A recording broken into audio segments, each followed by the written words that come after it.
We're going up in the world, fellas, cause thank you Square Enix for sponsoring this video and providing the Steam review copy of Final Fantasy Tactics: The Ivalice Chronicles. Check out the link below to know more. I'll keep it real. The goal of this video is to simply share my thoughts and give some guidance on what to expect, because in the year of our Lord 2025, Tactics is back, baby. You know, Tactics has always been one of retro gaming's little darling prizes. Initially released in 1997 by legendary designers Yatsumi Matsuno and Hironobu Sakaguchi, Tactics is often referred to as Final Fantasy's best spin-off, which is some tight competition when you think about it. In fact, during ancient YouTube times, I made a video recommending what folks' first Final Fantasy should be, strictly focus on the main numbered installments, but funny enough, the comments I consistently got was that your first Final Fantasy should actually be Tactics. And after playing Final Fantasy Tactics: The Ivalice Chronicles, I think that's a fair recommendation. Truly, this checks off all the boxes of raw premium Final Fantasy that embodies the entire series' legacy. And now, with the Ivalice Chronicles' new HD glow-up, modernized mechanics, upgraded UI, and voice acting so smooth it's a sliding hazard, stray not from the true path.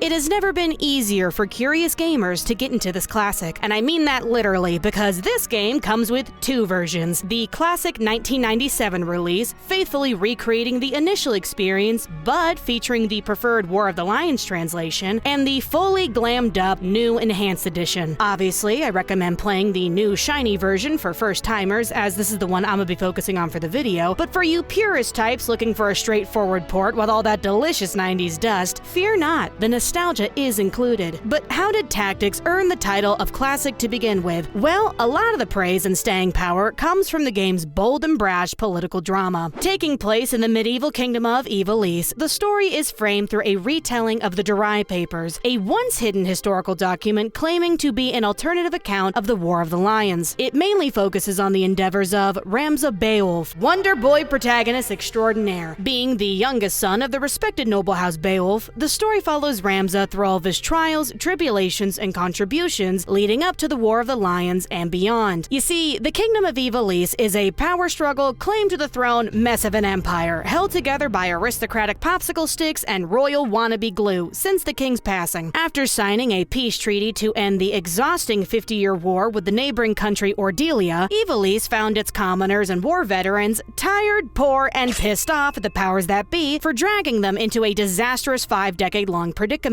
And with their common enemy Ordelia now out to peace treaty brunch, the powers that be start eyeing each other again. With each noble faction having some legitimate claim to the throne and a massive power vacuum waiting to be filled, the stage is set for political scheming and crisis puppeteering. In short, the boys are fighting.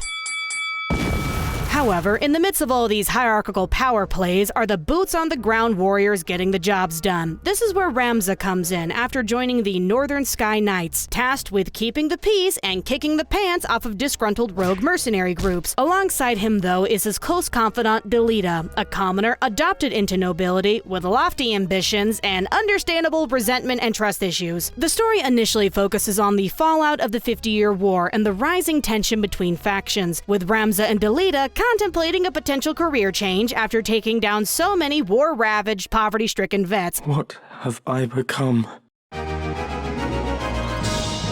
What? He can be up in his feelings and still get a W? But this being a medieval political drama and all, things quickly escalate through some good old-fashioned violent betrayal. Cause early game spoiler warning, this double-crossing murder scheme is brought to you by Argath the Dalphus, Ivalice's #1 peasant hater. Eventually though, the War of the Lions kicks off, with the Duke Goltana as the Black Lion, Duke Larg as the White Lion, and every poor sucker stuck in the middle of the carnage. Ramza's brothers, Zalbag and Dystarg Beowulf, start pulling their own political strings during the conflict too, further complicating Ramza's allegiances, since there's not many folks that they can trust during these trying times. So throughout the journey of pure survival, you are accompanied by other knights and mercenaries with the common goal of protecting their loved ones and finding an end to this power vacuum conundrum. As the story progresses though, the full scope of the scheming comes into view, and the true nature of Ivalice's struggles in history is revealed. We're talking 8D chess, bottom of the iceberg levels of conspiracy, with a Zodiac twist for that authentic fantasy flavor. Of course, I'm glossing over some details for brevity's sake, but as a proper political drama, this plot has it all and pulls no punches with its subject matter. From birthright snobbery, commoner hardships, knightly sacrifices, mystic legends, and exploding frogs, Tactics' story is a well-paced, multi-layered parable of epic proportions. Although, at first it might seem daunting to parse through the different characters, factions, houses, royals, and influencers as the story introduces its primary conflict. I'll be real, there were a few times my brain short-circuited putting names to faces and remembering which factions belong to who. Not because the story is told in a confusing way, but because this is such a fleshed-out world with a detailed history leading up to the events. It's like eating rich fudge. One spoonful is simple and sweet, but the whole bin is overwhelming and dense. Still good fudge though, consider me satisfied. However, the game goes above and beyond to contextualize all of Ivalice's history, as basically every bit of information you pick up along the way is logged and accessible within the menus, going so far as to include an interactive timeline for the entire series of events. Love this kind of stuff, by the way. Mwah! More video games need these, high-key. So even if you're not 100% keeping track of who's beefing with who, the central story is very easy to follow thanks to the consistent twists and the strong character motivations. From consolidating power to protecting loved ones, everyone has heavy stakes in this struggle. Ramza, though, is really the heart of the story because he is an absolute Boy Scout who constantly suffers from the sin of being a kind, altruistic idealist in a violent and unequal kingdom. Coming from a noble upbringing, many encounters challenge Ramza's worldview and force him to reckon with the hypocrisy of the aristocracy and the limits of his passivity. His enemies often taunt his honorable tendencies and are absolutely bewildered by his constant attempts to negotiate in this cutthroat world. Ramza is forever in first place in the "I don't want to fight, but what choice do I have" contest. His character arc is carved out through his heroism, though, going from naive, noodle-spine nobility There's little we alone can do against their main host in any case. to hardened heretic hero with conviction. But it will not come to pass. I will not allow it. His tale is actually very accurate to how most monumental figures in history make their mark. In real life, many influential political players who reject the establishment often come from the same privileged backgrounds they are criticizing. Normally, it is not the poorest or least fortunate who lead movements, but the idealistic few blessed with the means to change their world. In this case, Ramza. But what complements the raw idealism is the pragmatism of Delita, whose story weaves in and out of Ramza's journey and highlights how those disillusioned with the system are often the most equipped to exploit it. Call that dude Delita Extrema with all the stuff he gets done in the shadows, if you know what I mean. Together, these two have a classic tragic friendship dynamic that somehow makes me emotional about Blades of Grass. It's so sweet and yet so sad. Play me out, boys. These two are not the only highlights of the cast, I assure you, but in general, the story is an amazing display of every type of Machiavellian behavior, with honor-bound idealists picking up the pieces and duty-bound maidens hanging on for dear life. Like seriously, the ladies are going through it in this one. Tactics truly captures the harsh reality of how rigid power systems violently strip people of their autonomy and use them as political pawns, highlighting the injustice between the haves and the have-nots. 'Cause even when leaders change, the status quo remains the same. Like, there's a lot of shocking moments throughout the story that serve as a constant reminder of the lengths the nobles will go to achieve their goals and maintain the system. Overall, the narrative offers a complex commentary on the realities of power, class disparity, social manipulation, historical revisionism, the absurdity of ancestral hierarchy, the bias of justice, the subjectivity of truth, and yes, even taxes. In fact, the story's themes were initially created to reflect real-life events of the 90s, but amazingly, or perhaps tragically, those themes are still relevant today. So, narratively, yes, Tactics has very much stood the test of time. The Chronicles are high-key chronicling our current predicament once again, because the ideas, parables, and illusions that this plot has to offer are truly timeless. It's just dressed up as a high fantasy drama trapped in a 3D grid. And speaking of grids, let's break down how one goes about spending their time in Ivalice. Because of the elaborate narrative, the game has linear story progression, but with plenty of optional opportunities to pace out the adventure. After a brief introduction with the slick opening credits, the game immediately throws you into a dramatic, albeit simple tutorial, showcasing what the bulk of your journey will be like. Structurally, the game is very basic. You roll up to marked locations, listen to the characters yap, fight a battle, celebrate in the victory screen, say your parting words, and then you hit the main map to keep the good good vibes going. After each victory, the map will mark which path progresses the story, but you are free to zip around previous locations to fight random battles and hit up nearby cities to shop, recruit units, take on odd jobs, and most importantly, catch up on the local gossip. No way. The design is super straightforward, and as someone who loathes getting needlessly lost in games, the obvious and overt progression is very much appreciated, and it keeps the narrative pacing on steady tracks. However, the personalized nuance of the experience is found once you start strutting on the battlefield. You know, the legacy of the Final Fantasy series is maintained by a few constants, such as chocobos, a character named Cid, and an experimental design philosophy. One of the cornerstone qualities of the series is that each entry is different. Whether thematically or mechanically, each title delivers a unique experience. In this case, Final Fantasy Tactics is what happens when you marry chess with a magical job system that numerically melts people. This is what we like to call accurate branding, because Tactics gameplay is meant to bring out your inner turn-based tactician. The battles take place on elaborate 3D terrains. You move units around tiles, land hits, defeat enemies, achieve victories, and then you take your spoils to get everyone new hats and do it all over again. The battles normally consist of directly controlling 3 to 5 units of your choice, with the occasional mind-of-their-own guest party members. But how you win is entirely up to you. Truly, this is one of those play it your way type of experiences. Each unit's turn is limited to moving on available tiles and taking an action, but there is an unlimited amount of combat combinations thanks to the variety of the job system, which I'll get into in a bit. The point is that the tactical freedom makes it to where there are no bad party formations, only party formations that can go terribly wrong. But you are given all the time in the world to carefully contemplate moves, assess your units, and spin the camera around until you make up your mind. Look, we all have our strategies, and this happens to be mine. The satisfaction in the gameplay comes from the fact that each move is consequential, since unit permadeath is a thing. With the exception of the main characters, if a unit goes down in battle, you have a limited number of turns to resurrect them before they poof into a post-death crystal, Lassie style. Battle tension remains high because of this, cause no, I don't want VV2, the black mage that I leveled through blood, sweat, and tears, to perish at the hands of a flock of crazed chocobos. So while unit permadeath is a thing, so is the retry button. Not to mention, the game gives you a generous amount of time to resurrect fallen members, so it's rarely disruptive. It just makes you swear under your breath when you see someone hit the floor.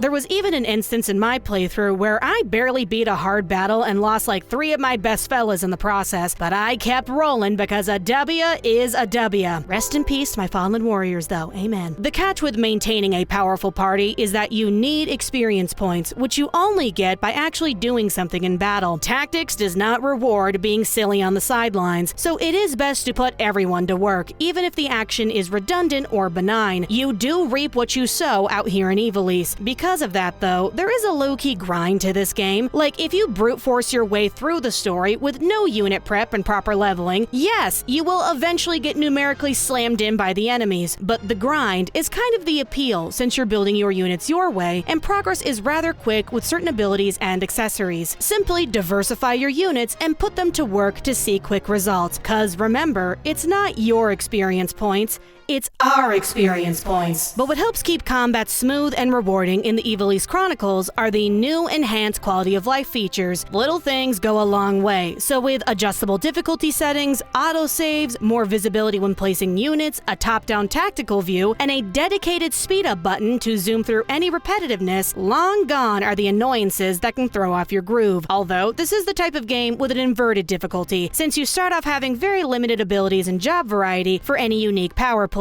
which makes battles a little more rigid and tough. So the early game can feel like a conveyor belt of number-crunching slap fights featuring the guest party members in their own little world, but the gameplay does get more varied and intuitive as the story progresses, all thanks to the job system. How you plan your jobs is how you win, and with around 20 different job classes, the game allows you to shape your units to your liking as long as you take the time to gain the experience. The story will have characters join your party with special jobs, but you mostly build your unique units by enlisting blank slate warriors at the Squire for Hire recruiting centers. From knights, thieves, monks, bards, dragoons, and the good old calculators, each job has a series of unique abilities that can be strung together in battle for effective results. No squad of medieval freaks will be the same, especially since you can give everyone custom names. And yes, if you're feeling adventurous, you can eventually recruit Cloud Strife from Final Fantasy VII, assuming you know how to bribe him with flowers, that is. But the game is very transparent on how to unlock advanced jobs. They normally require a series of common jobs to be leveled up, but anyone can become anything, as long as you take the time to break your units in battle. Luckily, leveling units is not a totally manual process, since there are plenty of optional errands that you can send a selection of units on. They come back with a bucket of experience after a few in-game days, so while you organically level your heavy hitters, you can send your trio of girly pop chemists on a little side adventure to do God knows what.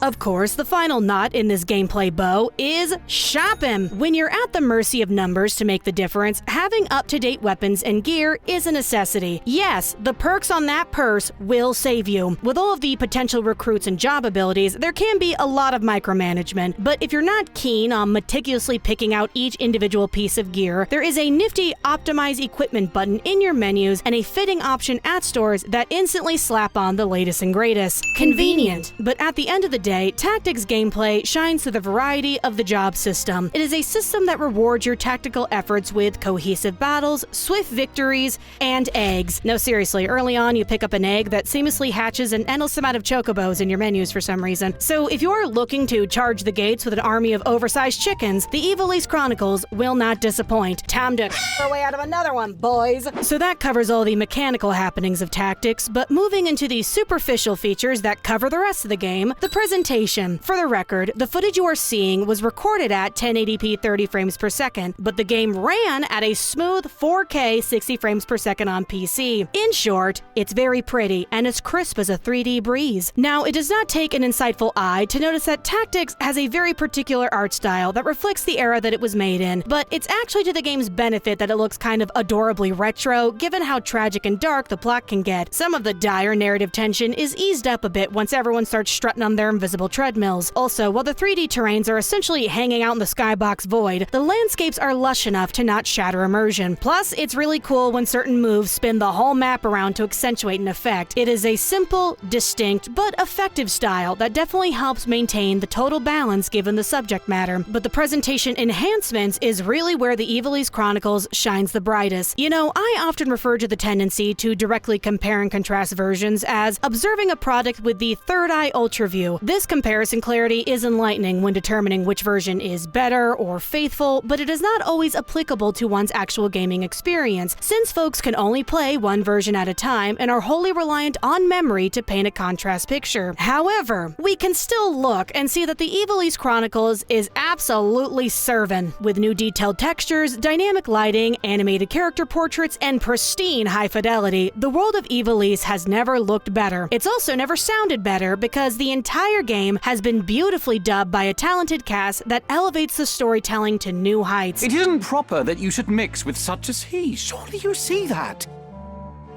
Delita is my friend, and a dear one. We've been as brothers all our lives. Honestly, as someone who struggles to get into text-heavy games due to my dyslexia, dutiful voice work does absolute wonders, especially for a game like this. Now with the auto text button, you are able to sit back and properly absorb the drama and feel the full range of the characters' expressions. It falls upon us as Beowulfs to bear the burden of example. Is it your intent to live up to your name? Or to drag it with you through the mire? That is the power of a passionate, professional performance.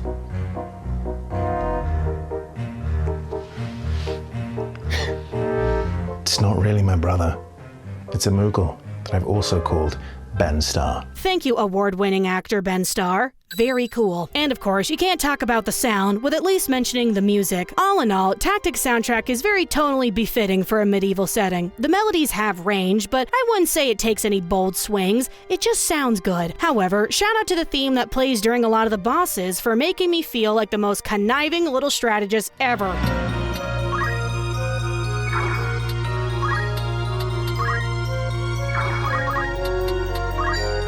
man, I love this track. It really helps me enter my mind palace. So to wrap it all up, Final Fantasy Tactics: The Ivalice Chronicles manages to preserve the original experience while also repackaging itself with modern sensibilities. Truly, this is the best of both worlds, because now there is a version that both veterans and newcomers can jump in and enjoy. You know, with how the world has been spinning lately, it's kind of refreshing to experience a story that earnestly challenges societal structures while balancing the larger-than-life fantasy elements. And just how Ramza learned to persevere through the horrors of his harsh reality, perhaps we might be able to overcome ours as well, with kindness as our sword and honor as our shield. Thank you again to Square Enix for sponsoring this video. Final Fantasy Tactics: The Ivalice Chronicles is available now on PC, PlayStation 4 and 5, Switch and Switch 2, and Xbox Series X and S. Check out the link below to know more. So, I guess until next time, gamers, toodles!